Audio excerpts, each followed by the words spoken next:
When I found out that my son was gay, I was thrown into a blind panic. I was shocked. I dragged him to a neuropathologist, to different imams, and to a psychologist. I tried to heal him. I thought that this was something temporary, that it would go away. But all I did was hurt him and ruin his life. For all this time, for 10 years, he tried to explain to me that he is healthy, but it took me a long time to understand that. I caused him so much pain. I often regret this. I was blind. I told him to believe in God, that God will heal him. But it's impossible to heal a healthy person. Now I understand that homosexuality is not an illness. My son is healthy. My son has not changed. He is still the same person as before. He is the same handsome, clever, and peaceful person. He shows respect for the elderly as well as the young. He always tries to help others in need. He doesn't think much about himself, but he thinks a lot about the people around him. He believes in justice.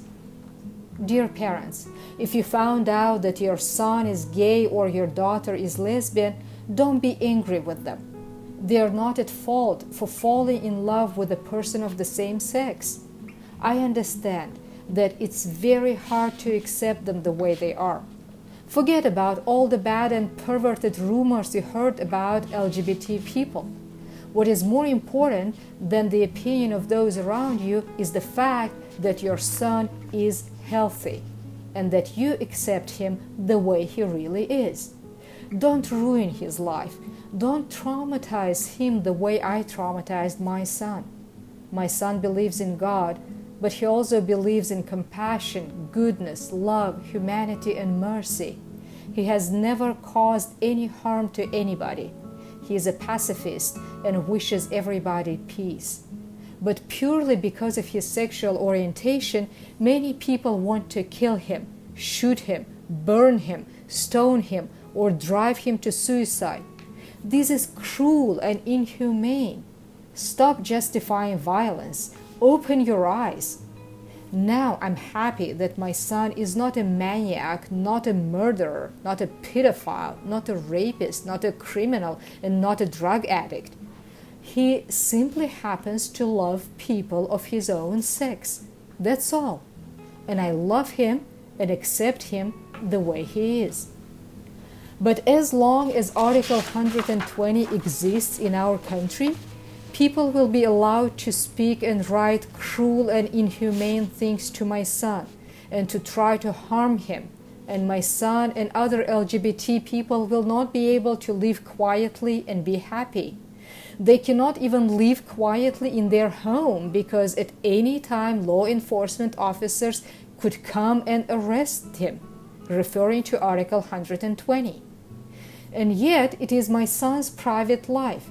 No one has the right to invade another person's private life and teach them how to live. You can refuse to accept my son.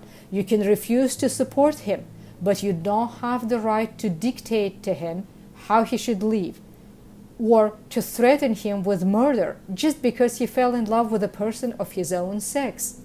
Love doesn't choose a sex. None of you chose whom to fall in love with, and you also didn't choose your sexual orientation. I believe that revoking Article 120 will only lead to good for everyone. Don't be afraid. Many say that this will destroy the nation, that many people will become homosexuals, and that there will be no heterosexuals in the world anymore. But these are all misconceptions that are rooted in the fear of gay people. It's impossible to force someone to change their sexual orientation or gender identity. They have always existed and will always exist. They are not an obstacle to the existence of heterosexuals. Now, I only want my son to be happy. I will be happy if he is happy.